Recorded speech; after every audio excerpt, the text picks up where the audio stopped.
Hello friends स्वागत जनाछि मु मोर YouTube channel take Kedar को। तो फ्रेंड्स आशा करछि आपण माने समस्त भलो थिबे एवं सुस्थ थिबे। तो फ्रेंड्स देखंतु आज रे वीडियो रे हम दीपावली विषय रे आपण माने किबळी भाबे रचना लिखिबे से विषय रे आलोचना करिवा।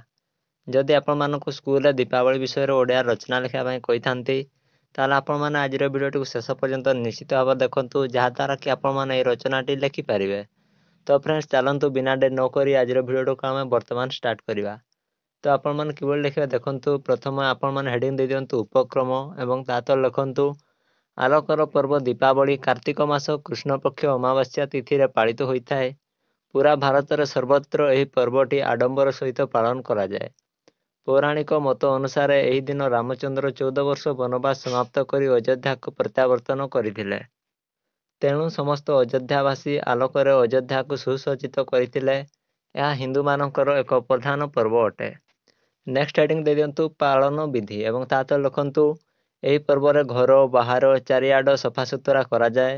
घर को विभिन्न रंग आलोकमाला रे सजा जाइथाय। संध्या हवा मात्रे चारियाडे माଳ माଳ दीप जाली उठे। दूररु सेगुडिको आलोकमाला परि सुंदर देखा जाए। एबे दीपावली मोहम्बती मध्य जळाइबाकू लोके पसंद करछंती। दीपावली रे राति रे घरे घरे लोके बाण मध्य फुटांती। एही दिन पितृपुरुषंकु दीपदान करिवार परंपरा मध्य रहिछि।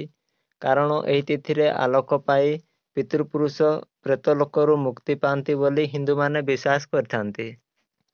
सेथिपाई सेमाने एको गीतमय मध्य बोलथांती। बड़ बडुआ हो अंधार रे आसो आलुओ रे जाओ। महाप्रसाद खाई 22 पाहाचे गड़ गड़ौ थाओ। एही दिनटी शुभ होइथिबा जोगु अनेक जगारे लोकमाने गृह सम्मुखरे कदली गछ पति एवं आंब डाल बांधी उत्सव पालन करती। व्यवसायी माने एही दिनटी को नववर्षर आरंभ दिन बोली ग्रहण करती। तेणु एही दिनटी को सेमाने दुकान रे नुआ खाता आरंभ करती।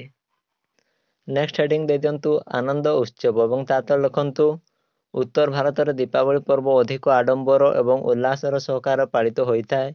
एही उत्सव को सेठार प्रधान पर्व बोली गणा जाए। खाली उत्तर भारत रे नुहे सारा भारत वर्ष रे एही पर्व जोगु प्रत्येकक मुखरे आनंद फुटी उठे।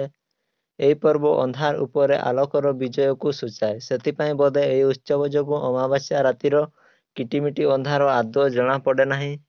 नेक्स्ट हेडिंग दे दियंतु उपसंहार बा शेष कथा एवं ता लिखंतु दीपावली एक महान पर्व। खाली पौराणिक विश्वास को नहीं एही पर्व पालन हुए नाही।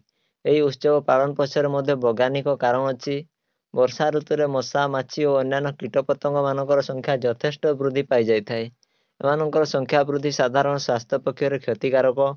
समूह भाव रे दीप जालिबा द्वारा बहु संख्यार विषाक्त एवं अनिष्टकारी कीटपतंग मशा माछी दीप शिखारे झास दे आपे आपे मृत्युवरण करती। आलोकर पर्व दीपावली अपेक्षा समस्त देशवासी प्रत्येक वर्ष उत्सुकतार सह याकू पालन करथांती। तो फ्रेंड्स यह थिला आपनकर दीपावली बा जोटा कि हम ओडियार काली पूजा मध्य कहते से विषय रे ओडिया रचना। तो आशा करी आपण मानकू एही रचनाटी निश्चित भाव भल लागिथिबो। यदि आपण मानकू भल लागिथाय ताले वीडियो गोटे लाइक करदेबे एवं चैनल को न आसथिले चैनल टी को निश्चित भाव सब्सक्राइब करदेबे एवं पाखो थिबा बेल आइकन को ऑन करदेबे। एवं जदि आपनकर ए रचना व्यतीत अन्य कोनोसी रचना आपनकर जे दरकार होताय ताले आपण माने एही वीडियो रो कमेंट सेक्शन को जिबे एवं सेठारे कमेंट करदेबे। मु आपनको कमेंट करिवार 1 घंटा मध्य रे आपण मानक पई से रचनाटी नेकी यूट्यूब रे आसीबी। तो देखा हबो नेक्स्ट वीडियो रे। आज वीडियो को हम वर्तमान एठारे रखिबा। जय हिंद जय भारत वंदे मातरम।